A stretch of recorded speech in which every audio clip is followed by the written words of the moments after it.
அன்புடன் ஃபெமினாஸ் வணக்கம். இன்னைக்கு நாம் தைத்த சுடிதாரில் மிஸ்டேக்ஸ் வந்தால் அதை ஆல்டர் செய்வது எப்படி என்று பார்ப்போம். இதுவரை நீங்கள் எங்கள் சேனலை சப்ஸ்கிரைப் பண்ணாமல் இருந்திருந்தால் இப்போது சப்ஸ்கிரைப் பண்ணிக்கோங்க. பக்கத்தில் இருக்கும் பெல் ஐகானையும் அழுத்தி விட்டுருங்க. அப்போ தான் நம்ம போடுற அடுத்த வீடியோஸ் உங்களுக்கு உடனுக்குடன் வந்து சேரும். ஃபஸ்ட்டு டிப்பை பார்ப்போம். சுடிதார் கழுத்து ஆழமாகி நீங்கள் குனிய நிமிர யோசிச்சிங்கன்னா அப்போது இந்த டிப்ஸை ஃபாலோ பண்ணுங்கள்.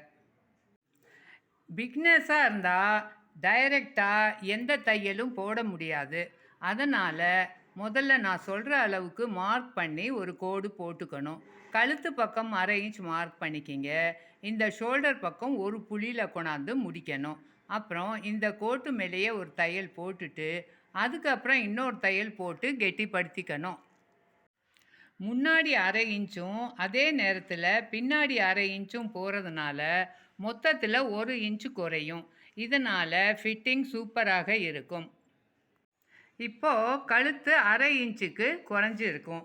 இப்போ நீங்கள் சுடிதாரை வேர் பண்ணி பார்த்தீங்கன்னா ஓரளவுக்கு சாட்டிஸ்ஃபேக்ஷனாக இருக்கும். இப்போது 2வது டிப் பார்ப்போம்.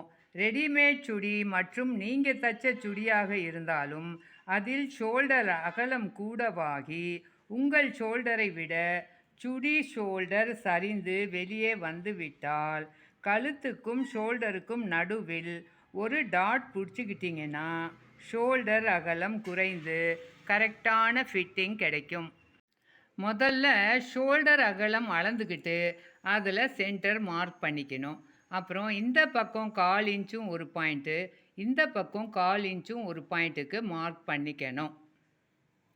அதுக்கப்புறம் சென்டர்லேருந்து 3 இன்ச்சு நான் வச்சுருக்கேன். நீங்கள் சைஸுக்கு தகுந்த மாதிரி 3 இன்ச்சு 4 இன்ச்சு 5 இன்ச்சு வரைக்கும் கூட்டி வச்சுக்கலாம். இந்த பாயிண்ட்லேருந்து இதே இங்கே எவ்வளோ நீளம் வைக்கிறீங்களோ அதே நீளம் பின்பக்கமும் வச்சு சென்டரில் ஒரு கோடு போட்டு ஜாயின் பண்ணிக்கணும். அதுக்கப்புறம் இங்கே 1/4 இன்ச்சும் ஒரு பாயிண்ட் மார்க் பண்ணோம்ல, அதை கொண்டாந்து இங்கே ஜாயின் பண்ணிவிட்டு திருப்பி இந்த பாயிண்டில் கொண்டாந்து முடிச்சுக்கணும். அதே மாதிரி இங்கேருந்து ஒரு கோடு கொண்டாந்து இங்கே 1/4 இன்ச்சும் ஒரு பாயிண்ட்டுக்கு மார்க் பண்ணோம்ல, இதில் கொண்டாந்து நெட்டிட்டு திருப்பியும் இந்த பாயிண்டில் கொண்டாந்து முடிச்சுக்கணும். அதுக்கப்புறம் மேல் புள்ளியில் டக்கடித்து ஒரு தையலை ஆரம்பித்து சென்டரில் நம்ம கோடு போட்டோம்ல அதை சென்டர் பண்ணிக்கிட்டு இந்த 1/4 இன்ச்சும் ஒரு பாயிண்ட் வரைக்கும் தச்சுக்கிட்டு வரணும். அதுக்கப்புறம் குறைஞ்சி கொண்டாந்து இந்த ஒரு பாயிண்டில் டக்கடித்து முடிச்சுக்கணும். இதனால் 1/2 இன்ச்சு 3/4 இன்ச்சு வரைக்கும் நமக்கு ஷோல்டர் குறைப்படும். சூப்பரான ஃபிட்டிங்கும் கிடைக்கும். இப்போது நான் சின்ன சைஸ் சுடிதாராக இருந்ததுனால சென்டர்லேருந்து 1/4 இன்ச்சும் ஒரு பாயிண்ட் திருப்பி சென்டர்லேருந்து 1/4 இன்ச்சும் ஒரு பாயிண்ட் வைக்க சொன்னேன். இதே பெரிய சைஸ் சுடிதாராக இருந்தால் அந்த ஷோல்டருக்கு தகுந்த மாதிரி 1/2 இன்ச்சு வரைக்கும் நீங்கள் தள்ளி மார்க் பண்ணிக்கலாம்.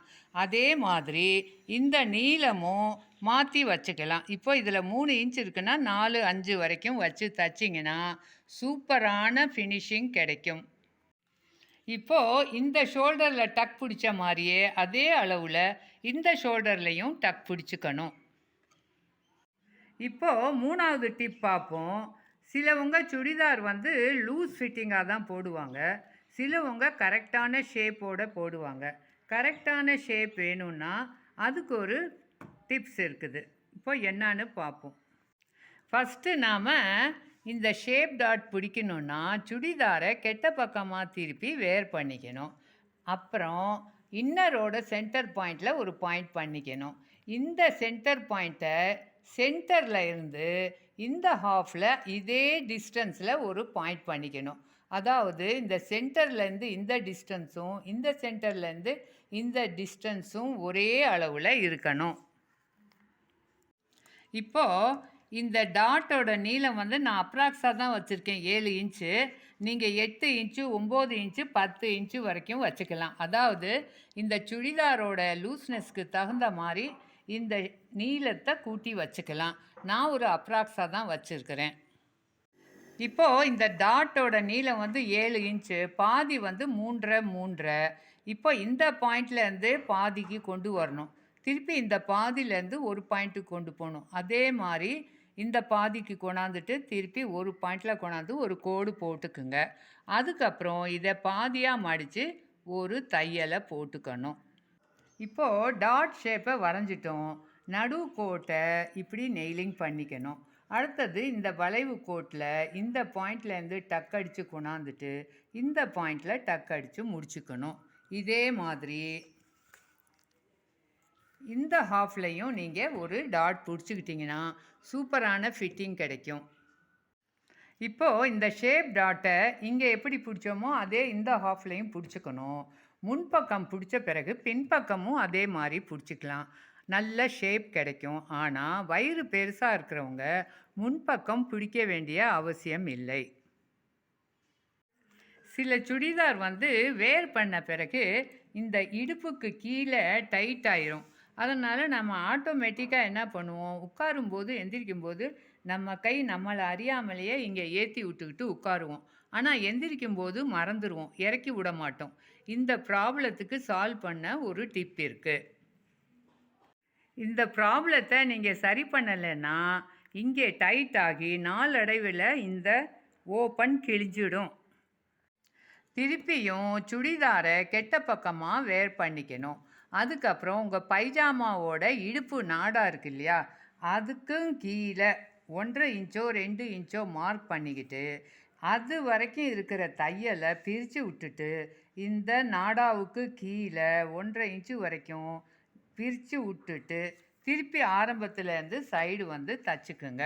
விட்டு போன தையலை தச்சு முடிச்சுக்கிட்டிங்கன்னா இங்கே ஓப்பனாக இருக்கிறதுனால உட்கார எந்திரிக்க ரொம்ப ரொம்ப ஈஸியாக இருக்கும்.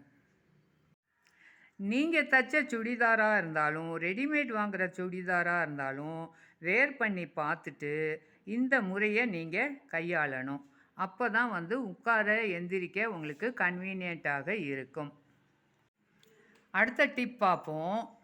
சில சமயம் சுடிதார் வேர் பண்ணும்போது முன்கழுத்தும் சரி பின்கழுத்தும் சரி இப்படி முன்னாடி பொழந்துக்கிட்டு இருக்கும். ஃபினிஷிங் கரெக்டாக இருக்காது. அதுக்கு என்ன பண்ணணும்னா இந்த 2 ஷோல்டரையும் ஜாயின் பண்ணிவிட்டு, புரியுதுங்களா, சென்டரை கண்டுபிடிச்சிக்கணும். கழுத்தோட சென்டரை கழுத்தை சரி பண்ணி சென்டரை மார்க் பண்ணிக்கணும். இப்போ என்ன செய்யணும், சென்டர் பக்கம் இப்படி வர்ற மாதிரி ஒரு சுருக்கம், இப்படி வர்ற மாதிரி ஒரு சுருக்கம் கொடுத்துக்கணும் சென்டரில். புரியுதுங்களா? இதில் ஒரு டக் அடிச்சுக்கணும்.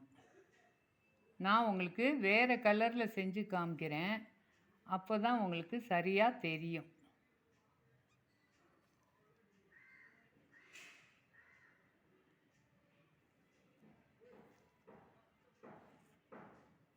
இது ரெண்டையும் சேர்த்து ஒரு டக் அடிச்சுக்குங்க.